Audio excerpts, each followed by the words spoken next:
We were seated at my own dining table, my house, my food, my memories, and he said, "You should be grateful we still let you stay." The plates clinked as forks paused midair. My daughter-in-law didn't look up. She smiled into her wine and added, "Plenty of retirement communities have lake views. You'd be surprised how peaceful they are." I looked at my hands, the same hands that once built this home, hammered every nail, tiled the kitchen myself when we couldn't afford a contractor. My wife and I saved for years so our son would have stability. Now I was a guest, no, a burden in the very life I created. "Is this a joke?" I asked softly, though I already knew the answer. "No, Dad," my son said, chewing like this conversation bored him. "It's just time to think about next steps, for everyone's peace of mind." Everyone's but mine, apparently. After dinner, they retreated to their room without another word. I stayed behind and washed the dishes.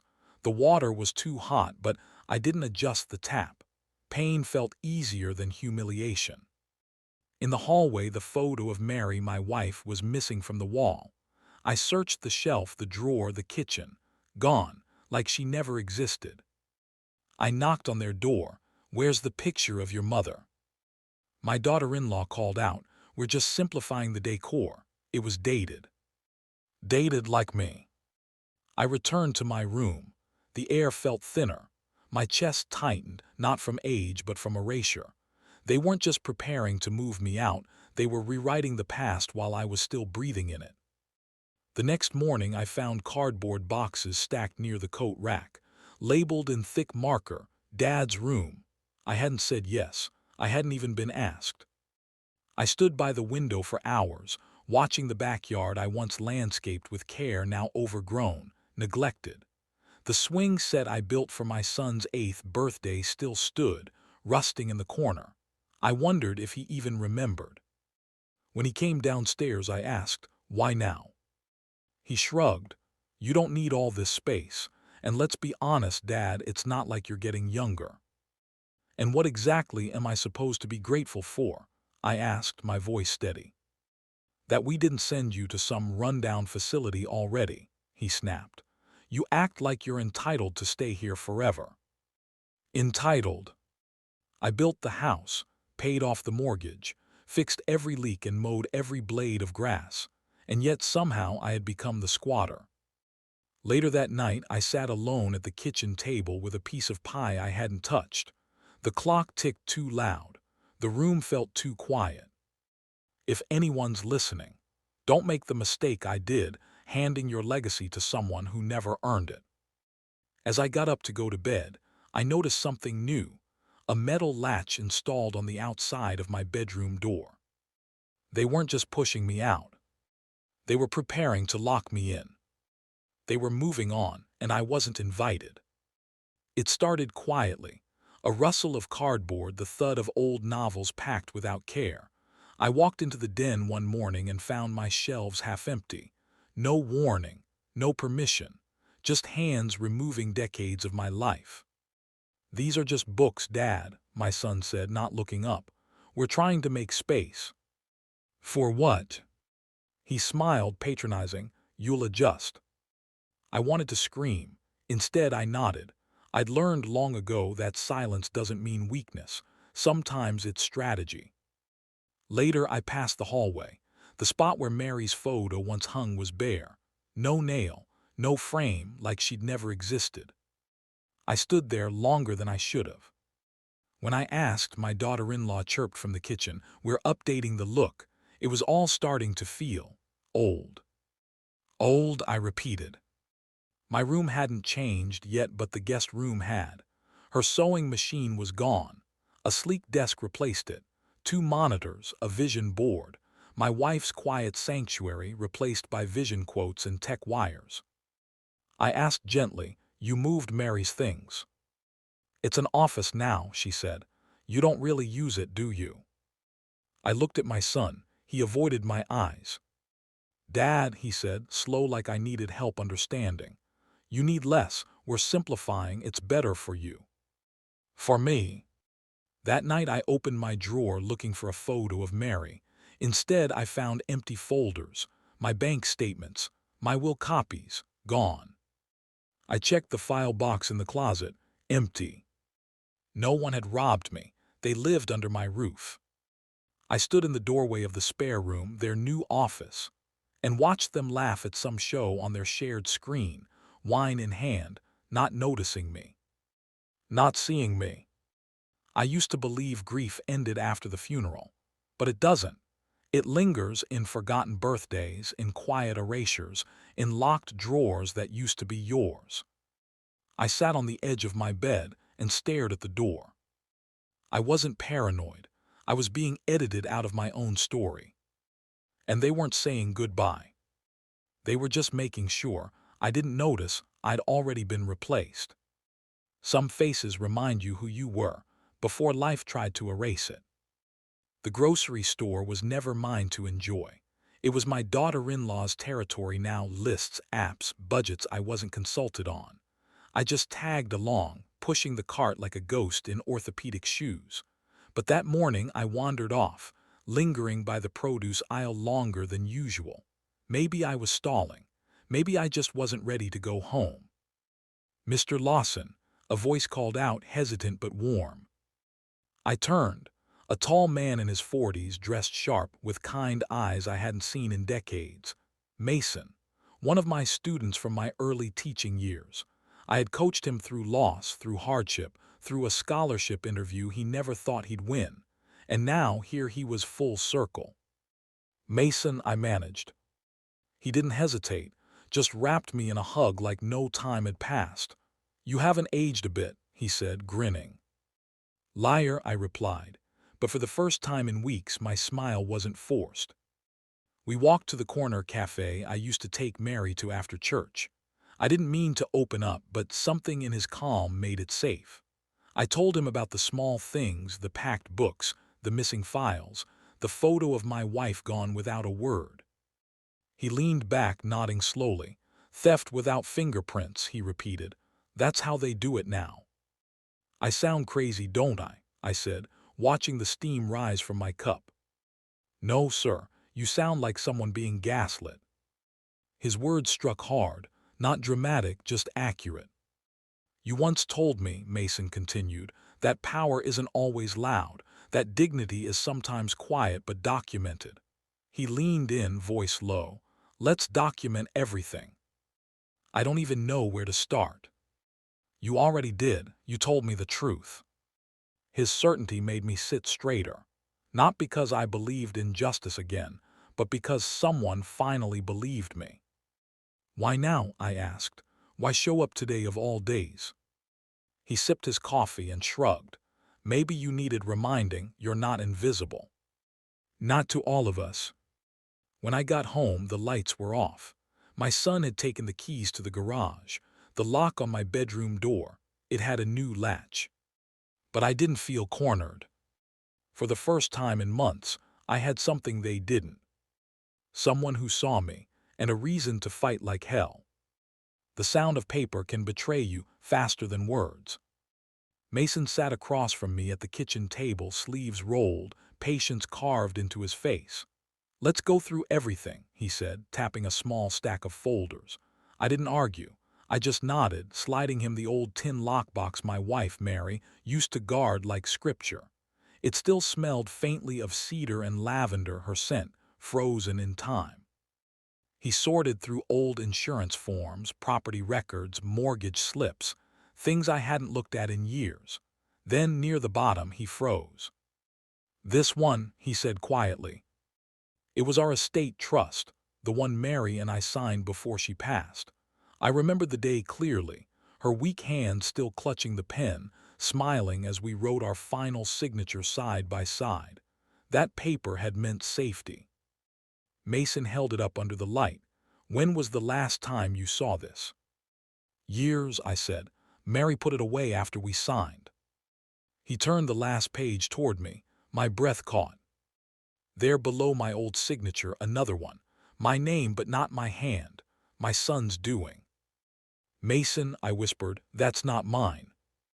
His expression darkened. "This is forged."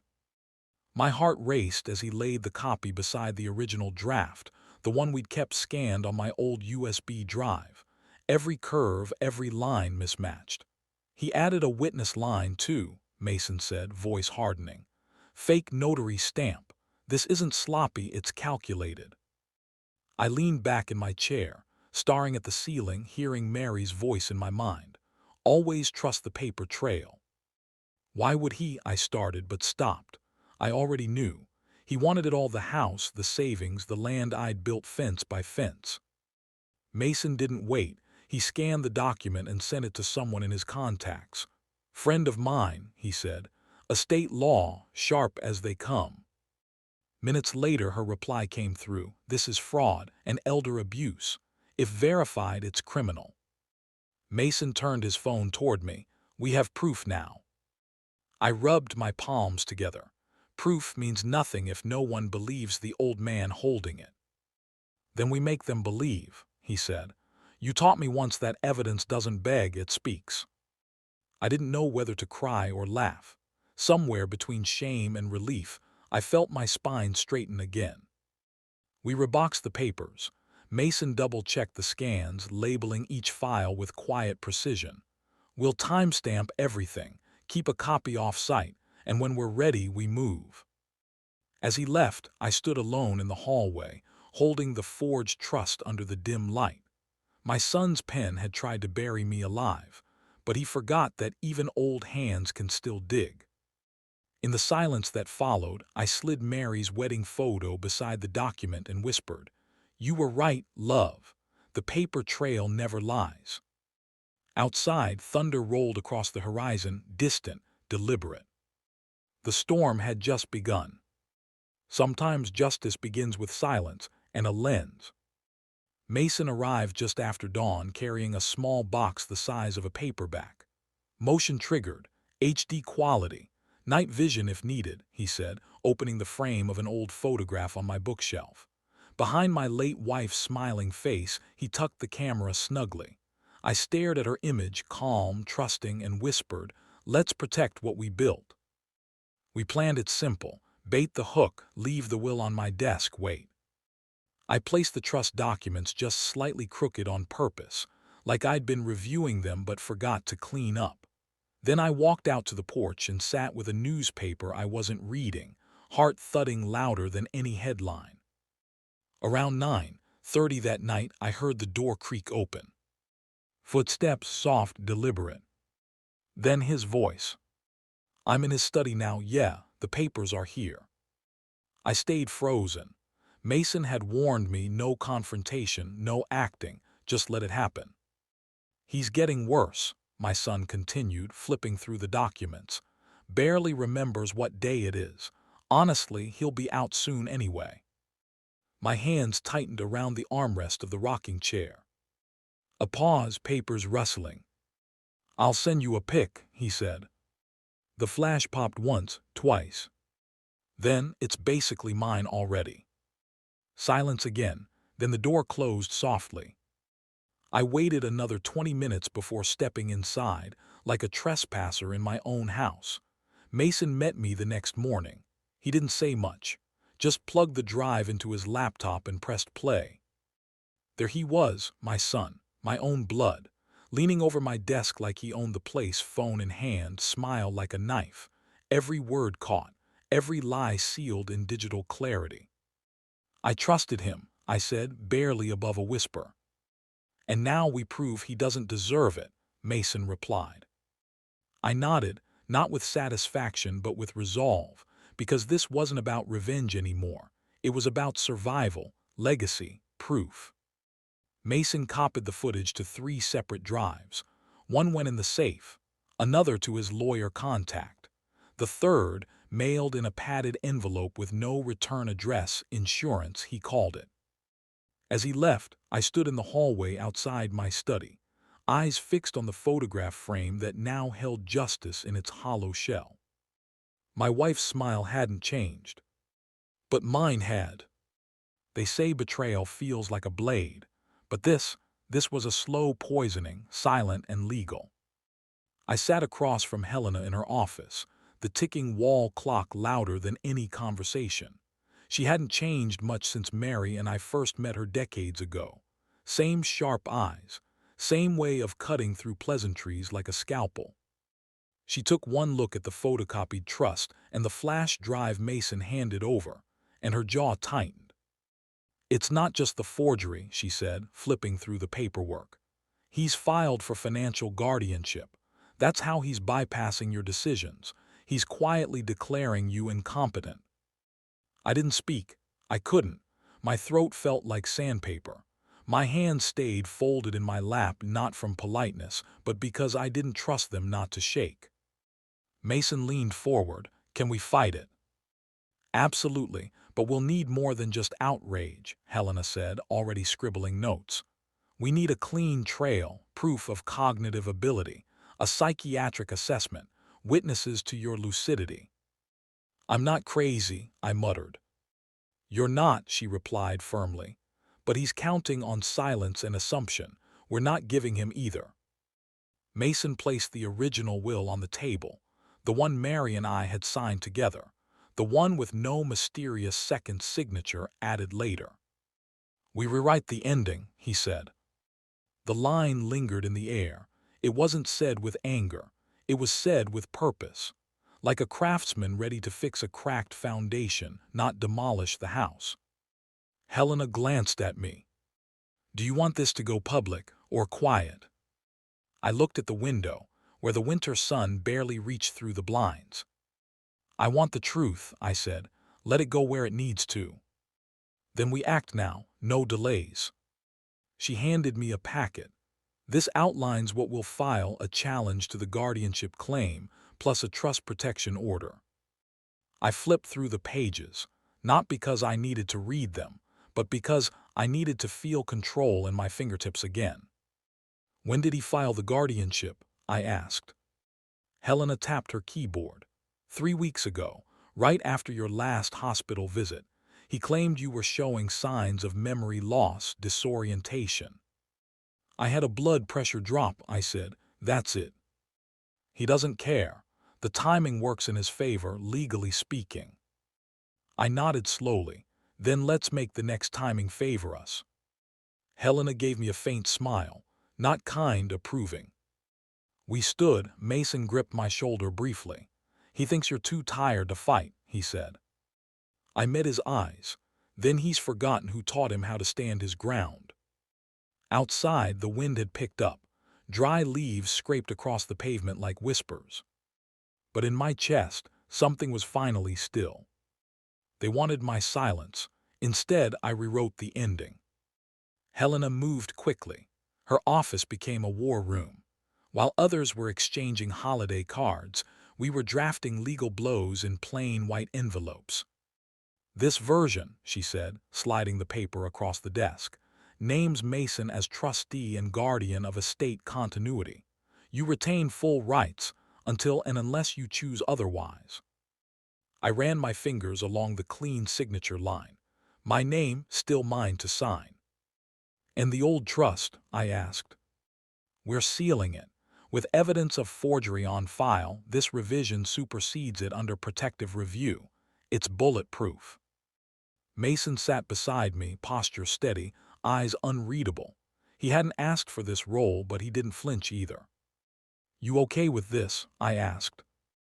"I'm not here to take anything," he said. "I'm here to return what was stolen." Helena nodded. "Once this is filed, your son no longer has access to a cent. Not the house, not the land, not the legacy." I signed with a hand that didn't tremble. We left the courthouse without ceremony, just the sound of stamped seals and footsteps echoing in a marble hallway. Mason held the envelope like it contained my heartbeat. That night we sat in the den. I hadn't used the fireplace since Mary passed, but tonight, Mason lit it like he'd always belonged in the rhythm of this house. He passed me a mug of tea. "You don't owe me anything," he said, voice soft under the crackle of burning oak. "But I owe you, for every time you stood up for a kid who didn't know how." I looked into the fire. I used to think legacy was what you leave behind in dollars. And now I know it's who carries your name without shame. He leaned back. "You're not a relic, Mr. C." I chuckled dry. "That what they call me now." "You're the author," he said. "You're still writing." The wind scratched at the windows like it always did this time of year, but for once I didn't feel the cold. I slept that night without dreams, only breath. And outside, the mailbox still bore my name. You don't lose a father all at once. You lose him by forgetting who he is, and I remembered. The letter arrived with the morning post, crisp and official. I placed it where I knew he'd find it, on the kitchen island, where he always dumped his keys and half-truths. Then I returned to my seat on the porch, the one Mary and I had painted together 30 springs ago. He strolled in from his car, whistling, still living in the story where he'd already won. When he opened the envelope, the sound was sharp, like a page being torn from a book he didn't write. His eyes scanned the letter, then again his jaw locked. "This isn't legal," he muttered, voice cracking beneath forced authority. Mason appeared behind me, calm as dawn. "It is," he said, stepping forward. "Filed, notarized, sealed." My son turned, face flushed with disbelief. "You're joking, you let him do this. Some outsider." "He's not an outsider," I replied. "You're choosing him over your own blood." I looked at him, really looked. This was the boy I, once taught to ride a bike, who cried when he scraped his knee. Now he stood in front of me, not wounded but entitled. "I'm choosing someone who respects the blood, not bleeds it dry."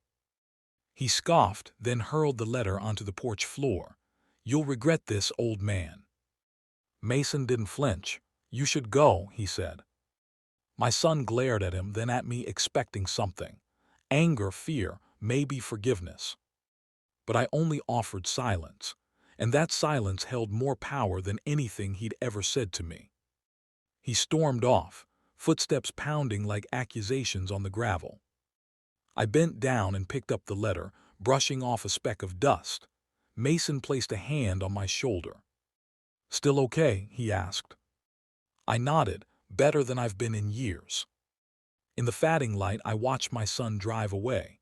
No rearview glance, just smoke and retreat. And as the porch settled into stillness, I folded the letter and placed it in my breast pocket, not as armor but as proof. The house no longer shook with uncertainty. It stood tall, like me. I used to fear silence. Now I knew it could speak louder than applause. The church was packed, its pews overflowing with familiar faces, neighbors, deacons, old classmates of my son. The air buzzed with small talk and choir whispers. I sat near the front, not for pride, but so I could see their faces when it happened. Mason sat beside me, hands clasped, his tie slightly crooked. He didn't like suits, but he wore one today out of respect. I adjusted my cuff and stared up at the stained glass, remembering how Mary used to run her fingers across it during service, tracing the lines like prayer. The speaker cleared his throat and stepped up to the pulpit. "Before we close," he said, "we want to acknowledge a remarkable act of legacy and love." A murmur rose. I heard my son shift behind me. He didn't know, not yet. "This year's Legacy Trust sponsors," the speaker continued, "include the estate of Henry Lawson, a man who dedicated his life to education, integrity, and quiet dignity." A pause. "And thanks to Mr. Lawson's generous revision, his estate, now managed by his former student Mason Clark, will fund full scholarships for young men from estranged or broken homes." Gasps, some clapped, some just turned their heads. I didn't move. The speaker added, "We call it the Forgotten Sons Fund, in honor of those who needed guidance and those brave enough to give it." That was the moment. I heard my son's breath catch. He stood, sudden and stiff. His shoes echoed as he walked out, past pews and pitying eyes. He didn't look at me, just kept going, fists clenched, spine tight with humiliation. Mason didn't watch him, he looked at me. "You okay?" he whispered. I swallowed something hard in my throat. "I didn't do this to shame him," I said. Mason nodded. You did it to honor yourself." The organ hummed faintly in the background. I closed my eyes for a moment and thought of Mary, of her sewing hands, her soft sighs, the way she believed in grace over fury. She would have approved. Outside, a wind picked up and scattered some programs from the steps, but inside the church, no one spoke. Not yet. Because when dignity speaks, even shame has to listen. And I finally felt heard. I used to think legacy was built in stone. Now I know it grows in soil. The winter passed quietly, like an old man walking home with no need to rush. By spring, Mason and I had cleared the overgrown back lot. We didn't say much, just worked side by side, shovel, seed, silence. Mary's garden had once bloomed here. Roses, sage, tomatoes. Now it held benches and bookshelves, stained wood carved by our own hands. We called it the den. It wasn't big, just 2 rooms and a wide porch. But the boys came young, lost, angry, some with bruised knuckles, some with empty eyes. Mason welcomed them first. I taught them how to look a man in the eye without apology, how to read a letter without shaking, how to ask a question without shame. One of them asked, "Why do you do this, sir?" I said, "Because someone once forgot what I was worth, and I don't want you to forget yours." He nodded slowly, as if tasting something he'd never had before. My son never called. No letter, no message. At first, I'd checked the mailbox more than needed. Now I planted basil in it. It thrives in small spaces, I learned. Doesn't need much to grow, just consistency, light, and patience. I still walked the halls of the old house, not as a relic but as a teacher again. Sometimes I caught my reflection in the window, older, thinner, but no longer diminished. The voices inside weren't fighting over inheritance anymore. They were reciting poems, plans, prayers. Mason hung a sign by the entrance. Respect is the seed. Integrity is the harvest.